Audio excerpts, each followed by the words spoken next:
Greetings, everyone. I am Tewolde Stefanos, and this is Erisat's The Power of One program. Today is October 30th, 2023. For the benefit of those who may not understand Tigrinya, we are going to conduct today's discussion in English. It's also Erisat's long overdue desire to start an English program, and I would like this to be a challenge to Eritreans with media interest or experience to step up and own this Erisat's English program. Beyan Negash is my guest today. Beyan has been on this program several times before, I think 3 times in fact. First to discuss, to review Haji Jaber's book, The Black Phone, and then to discuss Pan-Africanism and liberation theology. And third time, to share his thoughts on the Sudanese conflict when it was just beginning several months back. So, Beyan, glad to have you back, and thank you for coming. A lot has happened since our last conversation about, I think it was in May. Military regimes have taken over the contiguous landmass from the Atlantic coast all the way to the Red Sea. Closer to home, Sudan and the Horn of Africa continue to be unstable with direct implications to Eritrea. So, given where we are at the moment, what pitfalls and opportunities do you see for Eritrea in light of these dynamics? Most of them, unfortunately, not good. Yeah. Again, thank you for inviting me back, and I believe you're right, spot on when it comes to having an English program. After all, we live in the West, and the influence comes from the very language in everything that, be it political, communal, and everything else. And I've seen, and then in addition to that too, it's about time we come to intersect between the Horn of Africa, the Somalis, the Kenyans, the Djiboutis and the Ethiopians, the Eritreans. I think that one language could have us be on the same wavelengths in terms of communication. So, and I appreciate that effort, and hopefully somebody capable will come or step up to the plate and bring such programming to fruition. As for the pitfall, it's not just, unfortunately, it's not just the Horn of Africa. It seems the whole world is kind of falling apart, just a disaster after disaster. And in so many ways, they have a connection, albeit tangentially in some cases, directly in other cases. And so the last thing I was expecting, to be honest about it, is this pitfall that you just mentioned about Eritrea, when it let it be known early on, when it went into the Tigray in between the civil war with an Ethiopian conflict, it's through its spokesperson, I remember it vividly, saying that we cannot afford to have unstable Ethiopia. And imagine this: you go to war, you create a lot of death out of that. Young Eritreans are putting their lives on the line, and now you are stronger supposedly than TPLF is weakened. We don't know about the rest of Ethiopia, but there's a whole lot of problems with internally still again. But supposedly Eritrea has come out stronger from this, and once you are now almost at the, to borrow Isaias Afwerki's term in terms of Bar al-Aman, safe harbor. Eritrea has reached safe harbor, although he was talking about it in terms of in the Sudanese context. But if you are now stronger, why is it so difficult to negotiate about the use of port? Why are you worried about the tangential issues that about the water, this, water, that, whatever else that he was trying to say, Abiy Ahmed? You can afford to ignore that because you are now, at the helm of influencing the Horn of Africa.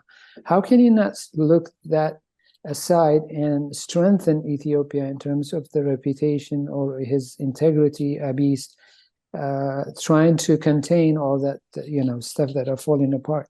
Yet you are making it seem that if war comes, let's wait and see, instead of proactively saying, hey, you made an offer. Okay, here's our counter offer.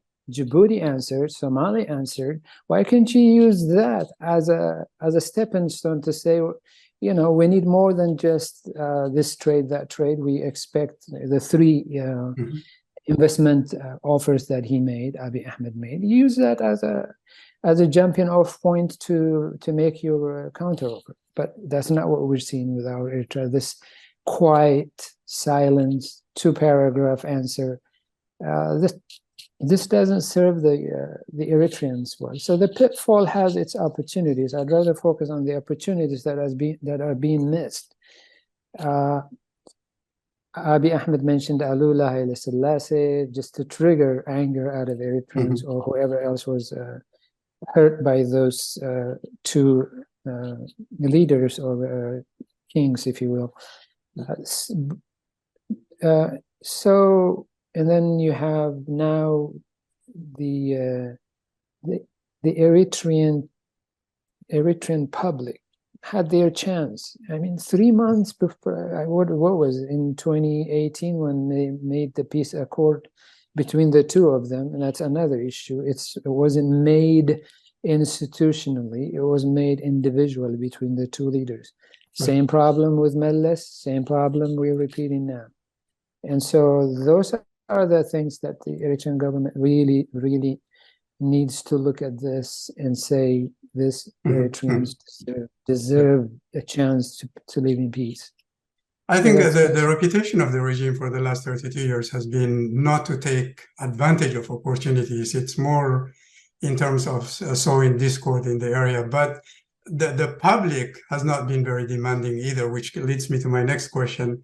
So the behavior of the regime is what it is. It has never taken off opportunities to really move us forward. But if we look at the diaspora population, there is continuous divisions within the diaspora itself, taking sides in the Israeli-Palestinian conflict being the latest, actually. So even we are getting divided within the diaspora, but more importantly, I see there are even gaps between the diaspora population and people inside Eritrea.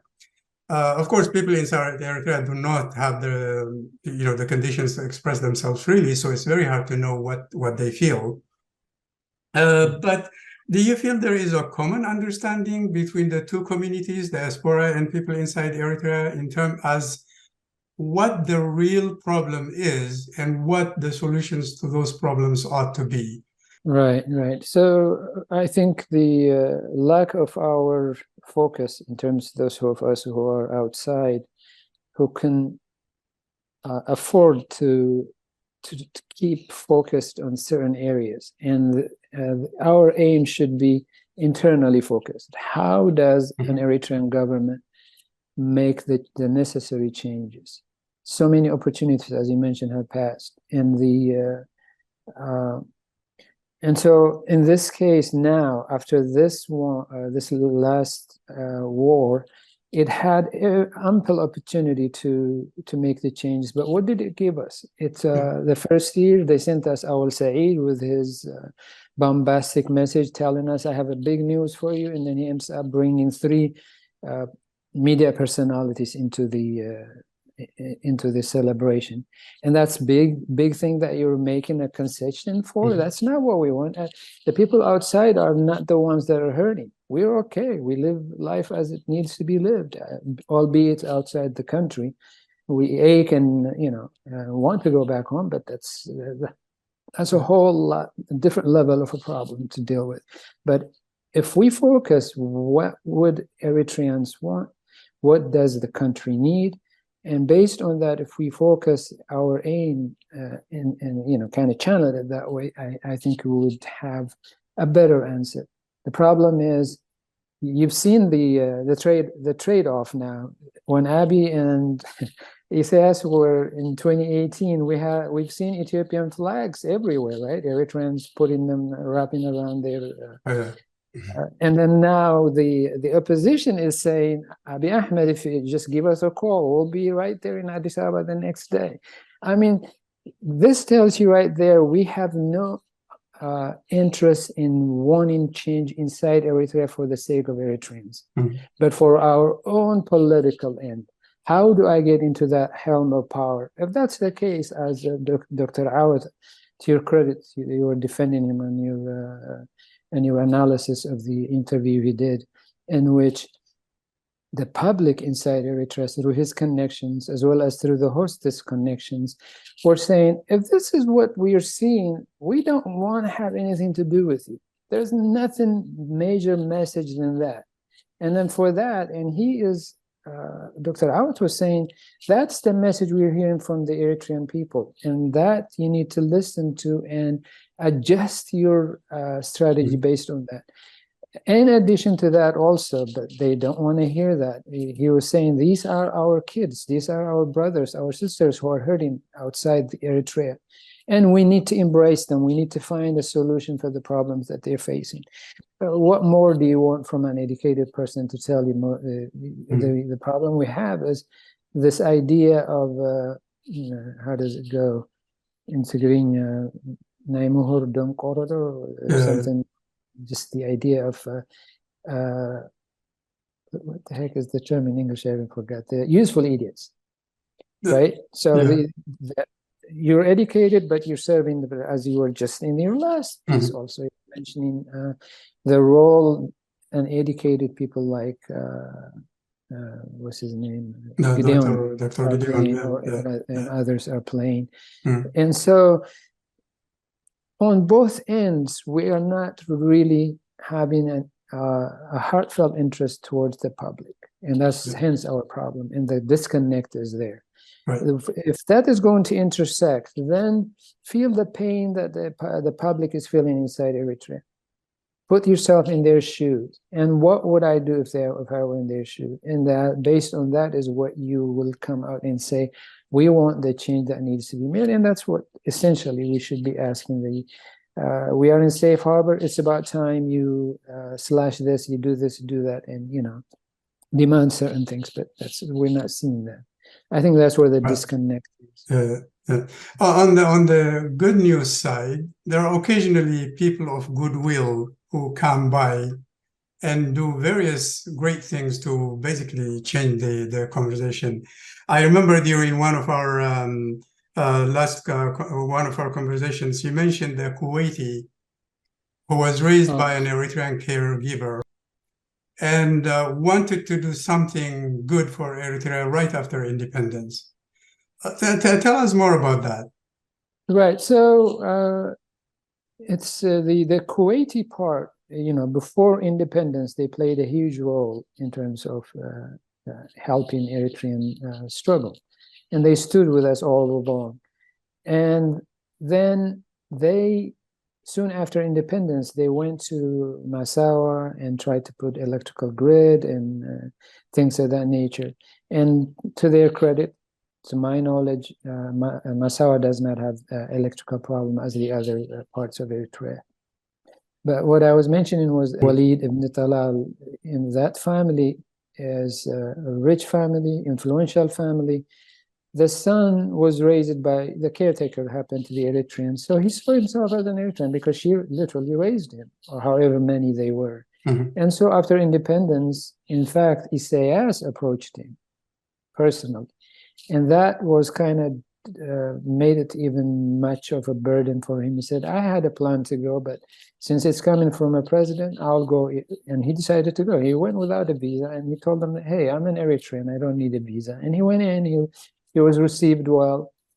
And then as a businessman, he's not going to just dump his money into something. He needed to send his people, delegates, to do feasibility study.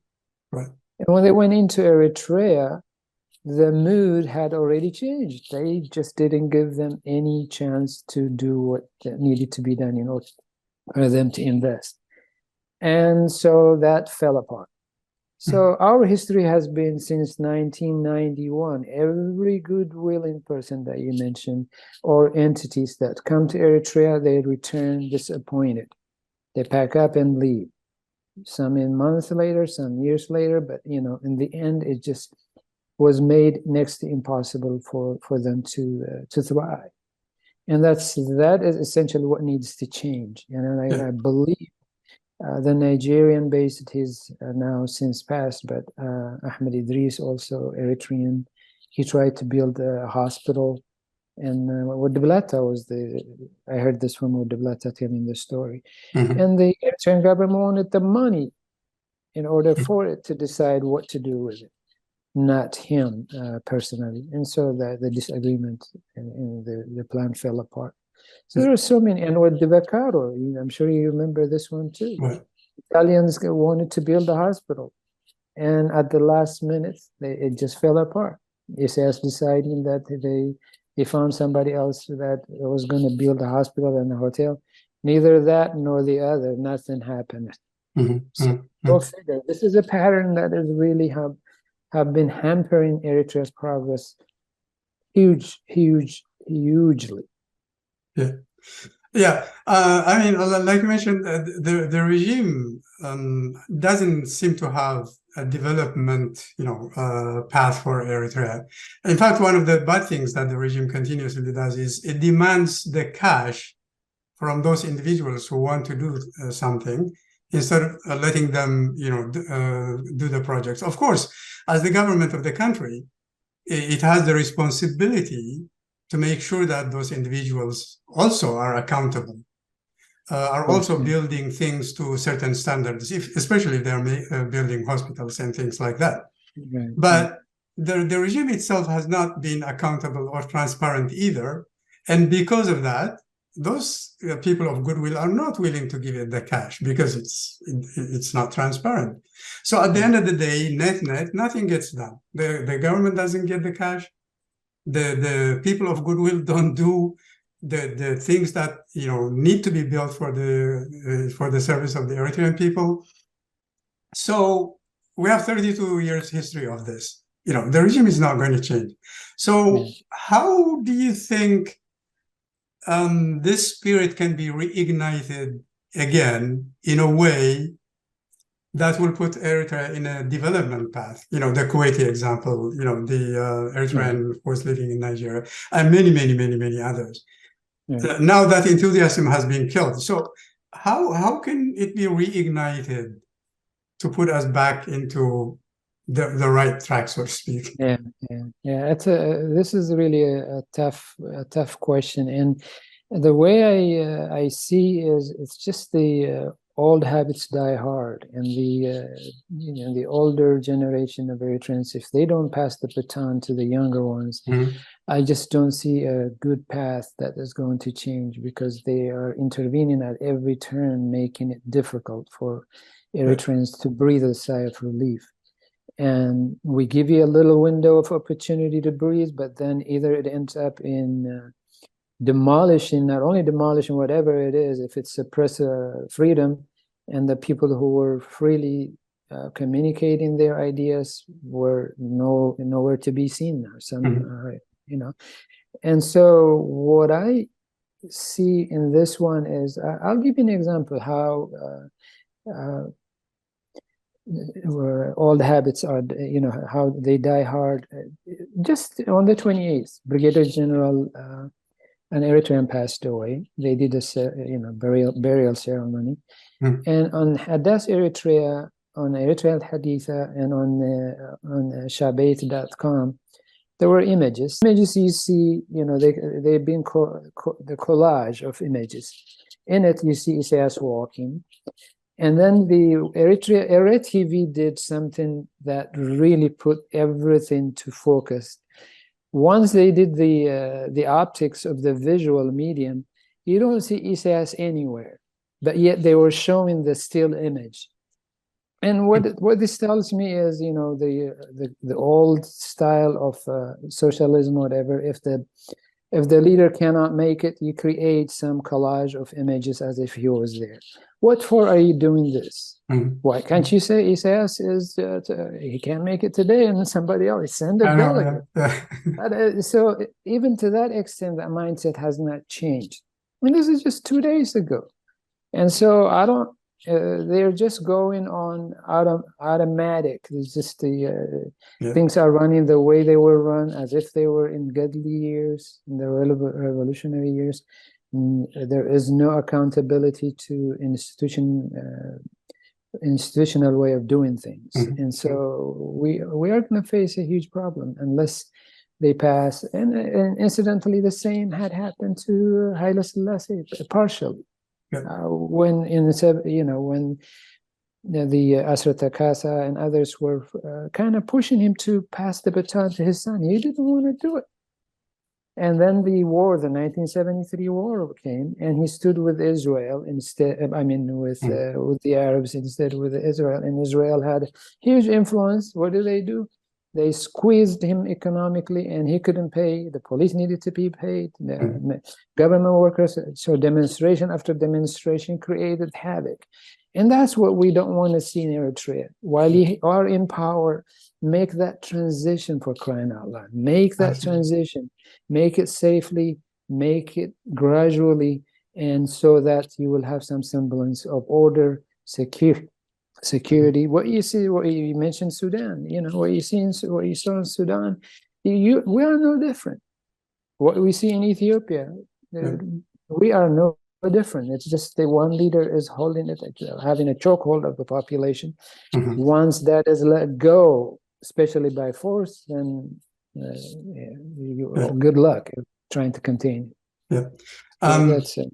You may have seen the long article in the New York Times talking about the population boom, youthful population in Africa. So one of the problems is these young people are ruled by old people.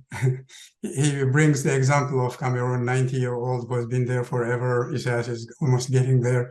So the discrepancy between the desires of the youthful population that's coming up and the people who are, actually in power, which has nothing to do with their aspirations. So as condition, instead of containing the deterioration, they're actually contributing to the deterioration, as we saw. You mentioned Abi's claim earlier. How concerned are you with his claim that Ethiopia cannot develop without access to the sea? Actually, access is not the problem. I think his positioning is as ownership, which is a totally different issue. But access can be managed.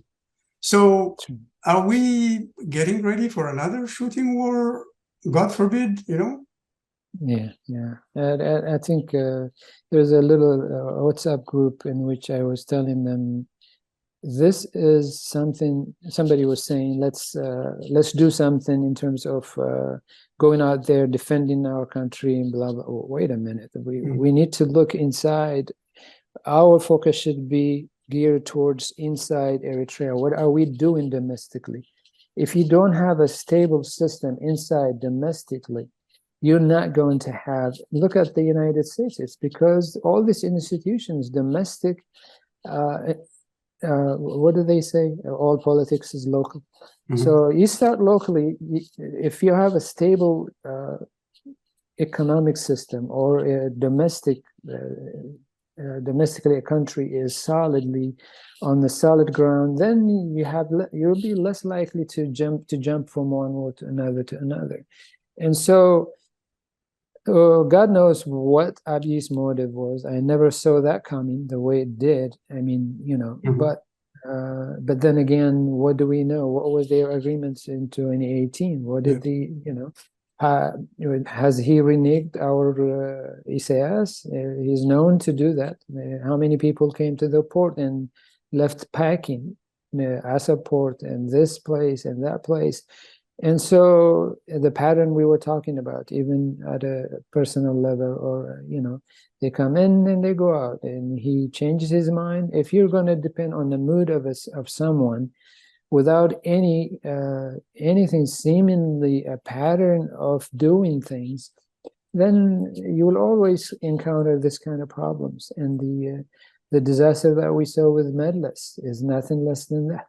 And now this disaster needs to be averted at any cost. As far as the the territorial integrity or ownership or access to the sea, that's where negotiations come. As I tried to say earlier, if somebody offers you 3 areas, we can give you this, and I want to have ownership of this area or that area, then you do your counter offer. And believe me, Egypt is watching. Why did Djibouti and Somalia respond quickly? They know Ethiopia with access to the sea is not going to be a stabilizing figure, even across the sea on the other side, across the Red Sea, Saudi Arabia. They're all watching, and they don't want to give that kind of access to, especially now. I mean, I'm no expert on the matter, but once you've let the people decide, referendum was done, and the people wanted to have their own country. And then I think it was you, yeah, in your last one that you mentioned, when it had Red Sea access, right, from Haile Selassie to now, but they have done nothing, or I mean, until Dergi was, until 91. They've done nothing to show that the sea mattered anyway. So don't tell me Eritrea has had it for 32 years and she didn't do any better anyway, but they're all the same. So I honestly saw that a little bit of a bluster, a little bit of to show for domestic consumption, the Fano are giving him headaches, and the Oromos are watching. And so everybody is kind of keeping an eye. He wanted to divert attention a little bit. And I think it worked. People started going into their own la la land to talk about dreams and nightmares of the access to the sea. But Eritrea did not show any leadership in this. Absolutely. The quietude, the silence does not work. It might work in some cases, but in others, you could bring back, win him over. I mean, the guy is telling you, I'll give you an airline, cut 30%, 40%. The grid is yours. This is, I mean, what do you want? Why can't you say, I want this and this and this? But then, of course, the politics kind of rules the day. Oh yeah, look at the Ethiopians. All they want is at every turn they want the Red Sea. Unfortunately, Abiy did not do a good job in framing the talk that he gave. So I think one hopes like any leader who is really losing credibility, maybe he's using it as a way to kind of divert the focus of Ethiopians, but he really doesn't mean to go to war over it. If it develops to that, one of the things that concerns me is because of what Eritrea's position was on Russian invasion of Ukraine, basically supporting that. So do you get concerned that we may have already pre-justified any invasion that can come against Eritrea, having taken that position? Of course, Eritreans will care, but who else will care around the world, given that that's our stand as a nation? Right. Yeah. So I think this is a huge geopolitical maneuver in that Isaias saw fit to serve him well, but nobody saw the Palestinian and Israeli flare-up coming. Yeah. And the United States is bringing all its ships there now. And so Eritrea better watch out. Just today, I think, American representative went to maëkላይ. I think they're trying to reignite the issue of human rights or genocide or whatever the case might be. And so what Eritrea needs to do is go to the drawing board and try to play your chess moves right, the political chess moves right, and try to win back Abiy Ahmed. He's impetuous, he's young, he is, the old guard in Eritrea is going at a snail pace, and the Ethiopian leader is jumping from one. I mean, I'm no supporter of his. At first, he really fooled everybody with his charm in terms of talking, to a point of Nobel Prize people even were fooled by that, So I think the danger is there, but I think Eritrea will be safe only because China and Russia would not allow United States to come and have this influence over the Red Sea. And so they will fight it tooth and nail in any way they can, I think. That's my guess. For all, now the Ukraine issue is all forgotten now. We're all decks are on Palestine. Yeah. And so Russia is not worried now. He's going to take his time and, make the move when necessary, and they will watch closely what gets done in Eritrea. And I think to his credit, Isaias, he impressed the Russians when he went, and as he was alluding to it, it's becoming to that. It's not just the war about Ukraine and Russia. This is the hegemony that the United States, the West, are trying to have over the world, and we see that now with Israel doing what it's doing, with 110% support from the United States. So you can see the lining up is going to be that if China, Russia line up in one, then there is no way, especially if Iran joins them too, which is likely to happen if Israel does not carefully navigate what it's doing.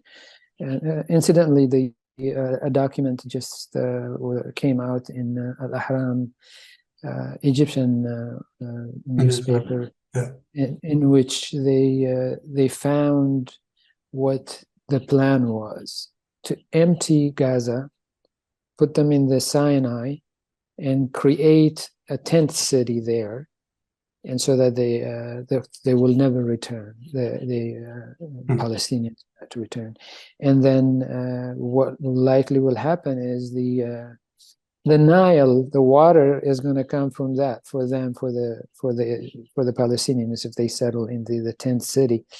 And so what Abiy is going to do now, is he going to fight with Egypt now? I mean, Sudan, Egypt, it's highly complicated, but at the same time, if you don't intricately play your cards right, it can blow back on your face. But I think Isaias has shown evil genius in that regard, and he's been in the bloc for a long time across the Red Sea, with all of the Gulf countries having relationships. So he knows how to maneuver. And now he's solidly footed in the Djibouti, it seems like, to some extent. Somalia is definitely on the side of Eritrea. So Ethiopia does not have that much of influence. Kenya is eyeing to see the AU could move into its territory. So with all the destabilizing factors that Abiy is playing. Complicated stuff, Beyan. So we're going to wind it down. Okay. But I'd like to give you an opportunity to make concluding remarks with the points that you just raised. Basically, if we don't manage our affairs, others will do it for us, and not necessarily to our liking. As long as we don't manage Eritrea well, Russia, China, whoever comes, they're going to do it for their own interest, and the Eritrean people are not going to be beneficiaries of that. Do you have any reliable sources who have information inside Eritrea that people are wisening to these issues and getting ready to do something different? I think in some ways we have to forget everything that we've done before and start doing, things afresh. So I don't know. Do you have any inside information? Unfortunately, I don't. I think Dr. Awad will be a person to this. He had some inside information, but I don't. But I don't have the crystal ball either. So I don't, the magic wand to figure out. But all I know is our attention should be an internal change within Eritrea. Stabilize the country, inject the economy, bring the people who have the coffers. Don't worry about me. I'm poor and I'm outside. I'm not going there. So people who support you, who are out there in different parts of Africa, Eritreans who have the means, the ways and the means, and some of which I'm sure also is Eritrean government's coffers. They invested in. They use it to wash their money, but I think that is the only thing I see. Those of us who are outside, all decks should be into Eritrea making change within. And for example, at minimum, stop this espionage stuff that created the social fabric of a society. In the last 32 years, fear has been ingrained in our society. You need to lift that up and stop doing this. There is no reason for you to do that now. And even outside, they use that in coming outside also.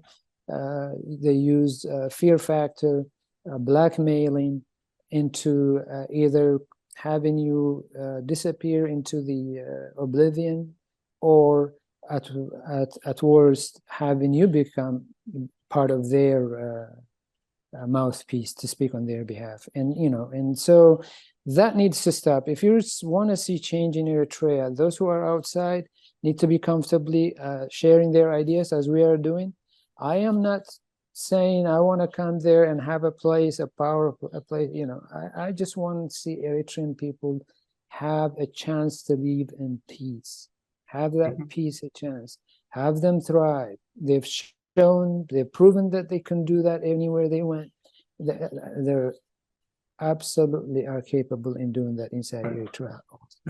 Just give them a chance, for crying out loud. Pass the baton to the younger generation. Make a decree and invite Eritreans who are businessmen, businesswomen, who are venture capitalists, who have the means, who have the know-how, the scholars. Look at how quiet Eritreans are. You don't see any Eritrean scholar except for very few, like Dr. Awad, who come out and speak. Others are staying quiet. They're just saying, it's not worth it. Why am I going to speak when Zalafatat and just the insult is unbelievably relentless? And I admire you coming day in and day out doing this. It's not an easy task. It's not really an easy task.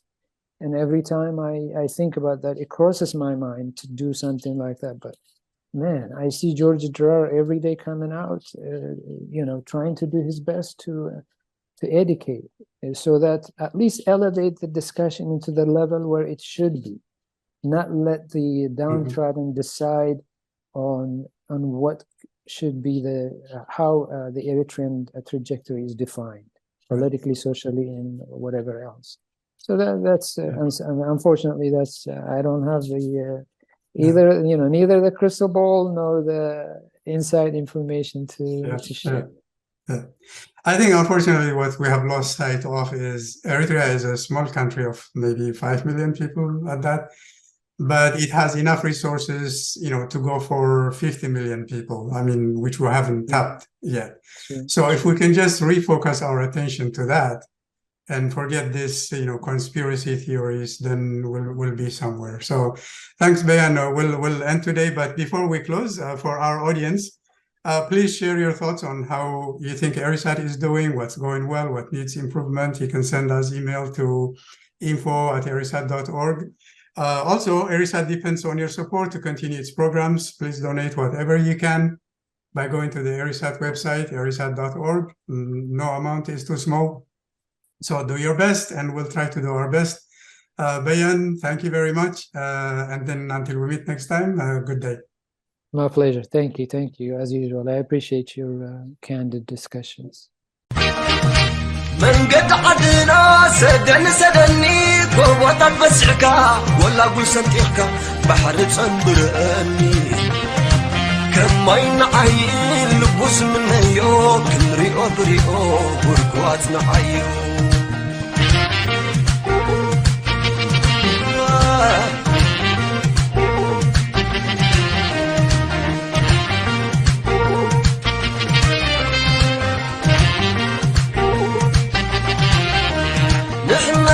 كنا نحلفت من قدي نحنا زي كنا سين نقدر من قدي نحنا نبر بعلنا من قدي نحنا نايسعدي نحنا نسعدي وما بدد نبقى نخد بقيحتو انت بحاجايو انت بخرمتو صقانا صفحاتو تسفنا عمقتو كنصفر خبدتو كنفلط خمرتو أنا طعمتاتو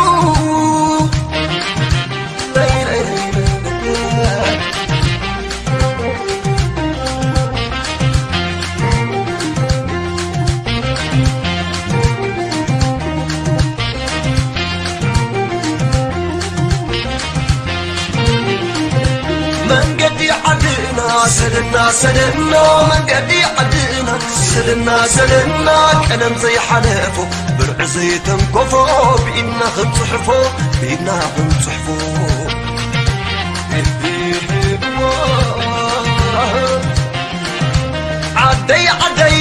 عدي بملتها معرعر زبلت ولا لا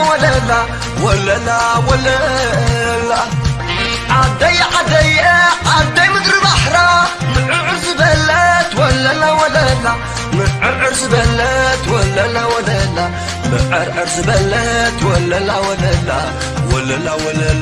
معرعر زبلت ولا لا هاجري ولا لا